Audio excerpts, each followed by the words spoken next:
Téléphone portable. Le téléphone portable est aujourd'hui un objet incontournable qui ne sert plus uniquement à parler avec nos interlocuteurs. Il faut ainsi distinguer les conversations que nous pouvons avoir au téléphone et l'usage de celui-ci lorsque nous conduisons. Messages, textos, applications. Dans tous les cas, l'utilisation du téléphone est dangereuse et constitue la cause de nombreux accidents. Les smartphones se sont imposés comme un objet indispensable. Un Français sur 8 en possède un. Outre le fait d'être joignable partout, par appel ou par message, certaines applications sont très utiles aux automobilistes comme les GPS, les infos de trafic et de navigation communautaire, ou encore les recherches de places de stationnement, de stations essence ou de covoitureurs.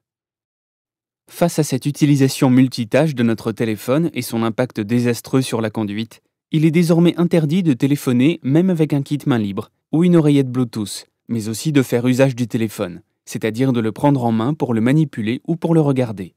Toute prise en main, même sans l'utiliser, est désormais strictement interdite lorsque vous roulez, car le téléphone constitue une cause majeure de distraction. Les études sont en effet formelles. Un accident corporel sur 10 est causé par l'utilisation du téléphone en conduisant. Téléphoner multiplie par 3 le risque d'accident.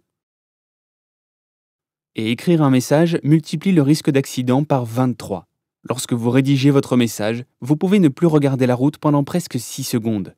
Cette durée est excessivement longue et dangereuse lorsqu'on sait que la distance de sécurité à maintenir pour pouvoir freiner à temps est de 2 secondes. Or, malgré ces chiffres, un conducteur sur 2 avoue utiliser son téléphone lorsqu'il conduit. Plus de 300 000 conducteurs ont été verbalisés en 2015.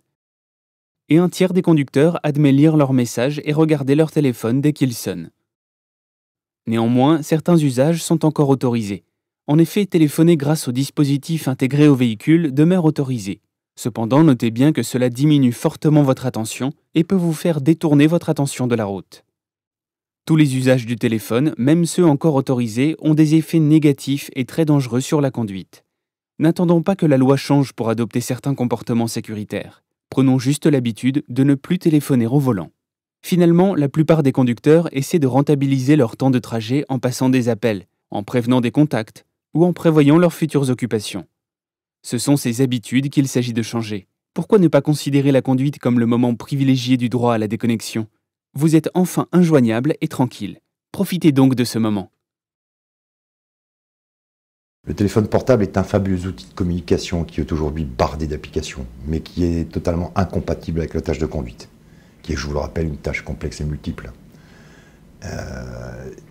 On le voit aussi sur la route, de plus en plus utilisé au volant, et ça provoque, c'est quand même la 3e cause de mortalité aujourd'hui. Depuis quelques mois, c'était la 4e, devenue la 3e.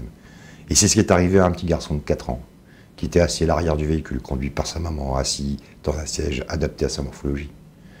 Tous deux circulaient sur une route départementale paisiblement. Ils ont croisé la route d'un conducteur qui utilisait son téléphone portable. Alors on ne sait pas s'il était en communication ou s'il écrivait ou lisait un SMS. Toujours est-il qu'il a perdu le contrôle de sa trajectoire. Il s'est retrouvé en sens inverse de circulation. Il y a eu choc frontal très violent, tuant sur le coup cette maman et ce petit garçon de 4 ans.